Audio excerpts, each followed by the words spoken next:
Kedai kita beralamat dekat Jalan Ipoh, Kuala Lumpur. So berhadapan dengan Public Bank lah.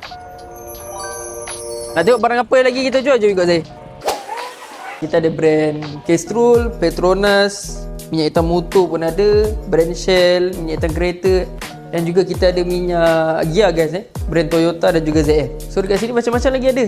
Brand Bosch, oil filter. Ni kalau kau nak tengok oil filter yang fit dengan oil filter original. Nak beli oil filter, nak tahu original ataupun tidak, korang masuk dah dulu, try dulu masuk pen ke apa benda kan, korang tengok. Kalau lah masuk pen tu, kita tak masuk dalam, dia masuk separuh, itu yang fake lah. Sebab kan kita kan tak boleh nak buka nak tengok dalam dia macam mana.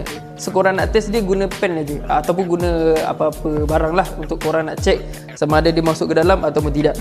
Okay, so ni oil filter, ada Proton, ada brand Denso. Kita pun ada jual juga brand Denso. Wiper pun ada kat sana. Ada brand Bosch, Denso, macam-macam lagi lah. So engine flush pun kita ada. So engine flush ni kita masuk dekat bahagian minyak hitam. Sebelum kita nak tukar minyak hitam yang baru, bubuh dulu dekat dalam minyak hitam yang lama. Make sure korang start dulu engine, tunggu dalam 15 minit. Dah lebih daripada 15 minit, korang buang minyak hitam yang lama, bubuh minyak hitam yang baru. So kita ada injection cleaner ni, yang ini bubuh dekat dalam bahagian tangki minyak petrol. So kalau korang tak tahu, belakang ni adalah tunjuk cara-cara dia. Nanti korang baca dia sendiri. Korang boleh tengok. Ini minyak hitam motor. Ada fully, ada semi, ada mirror. Yang ini 2000 km. Kalau korang jenis suka ride, sebab ini sedap sikit kalau nak bawa jalan jauh. Macam dua ni, kalau korang nak pergi kerja ataupun balik kerja bawa dekat-dekat, dia 1000 km saja. Kira orang kata sebulan sekali kalau kita nak jaga minyak hitam tu lah, sebulan sekali tukar lah. So ada lagi yang skuter pun ada juga kat bahagian belah sana. Ini baru sampai, yang ini baru masuk. Kalau korang pakai motor skuter, korang boleh pilih dekat bawah ni. Harga dia pun berbeza. So ni kita ada absorber juga. Kalau korang tengah cari absorber pun kita ada jual.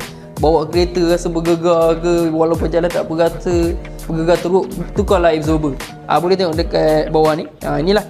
So ni dalam dia. Kalau ada leaking ke kat bahagian absorber, cuba korang double check balik. Leaking dia kat bahagian mana? Leaking dia kat bahagian ni lah. Tengok dekat bahagian ni. Okay, sini memang dah ada minyak tu, tapi kalau dia leaking keluar dekat bahagian ni, korang nak kena tukar absorber yang baru. So ni bilik live kita.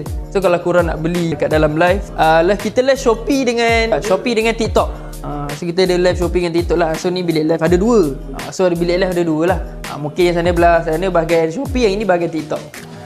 Jelah. So nanti kalau korang nak datang kedai pun boleh, nak beli dekat Shopee dengan TikTok pun boleh. So kalau korang nak beli, pastikan beli di Bali Group. Barang kita ni semestinya original. Kalau korang baru minat, boleh roger kita. Korang boleh follow kita punya YouTube, korang boleh subscribe, korang boleh tekan. Ada juga kita punya website. Korang betul nak tengok dalam website kita banyak gila barang-barang yang best untuk korang dapatkan pada hari ini.